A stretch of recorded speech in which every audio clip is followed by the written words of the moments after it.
Yan. Ngayon, we're making banana cake. 3 ripe bananas. Yan. Halo. Then, 2 eggs.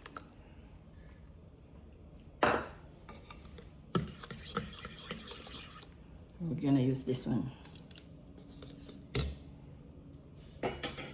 Yan.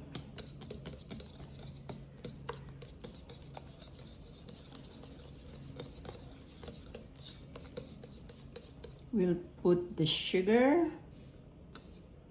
Half cup lang to kasi ayoko na masyado matamis. Yan.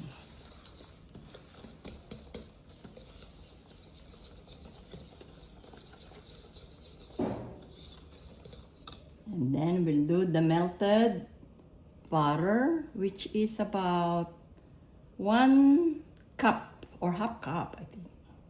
Yeah, 1.5 cup of dissolved butter. Yan, halo-halo.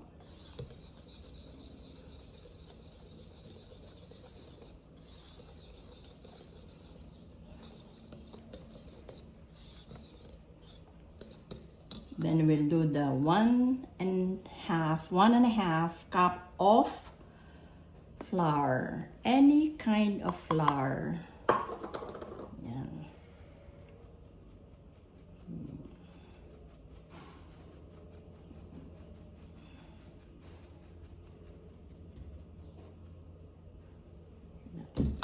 Ito. Yan.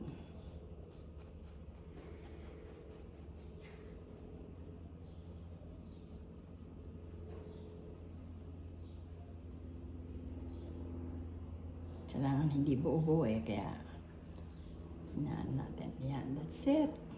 Then, again, halo.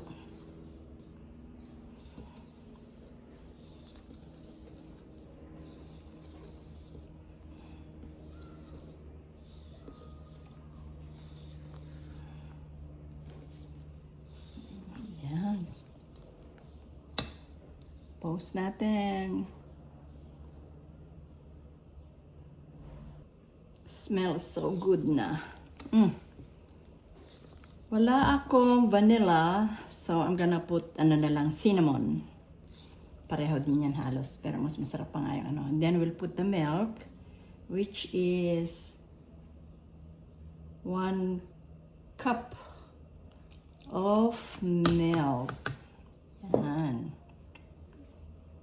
Halo ulit.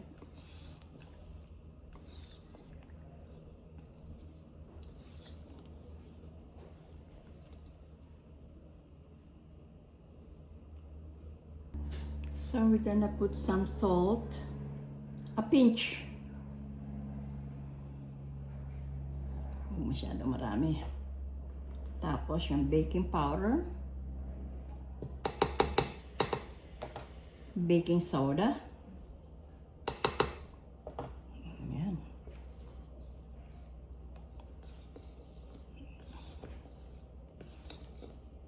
And last but not the least, yung ating cinnamon. Oh, sarap. Hindi ko iuubos masyadong marami ata. We'll see it later. Yan. Yan siya, oh. Gandang tingnan. Yan. Yan na. Halo na natin ang gusto. So we're gonna put it in a tray to bake it for 180 Celsius or 360-65 Fahrenheit. Okay. So para hindi masayang, yan na natin, no? Yan.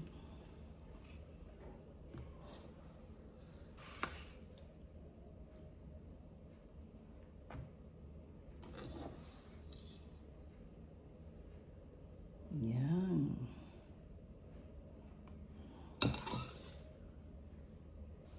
Yan. Ito namang next.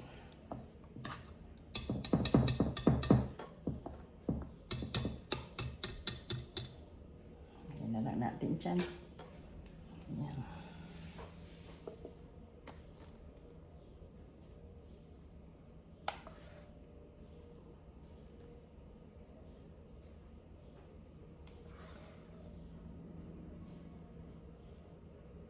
Yan. Tama-tama lang. Yan, eh.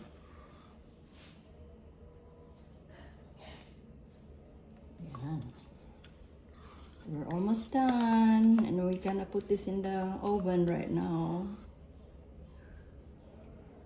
Yan.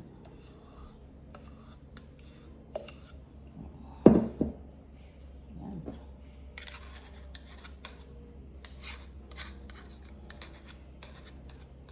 Yan.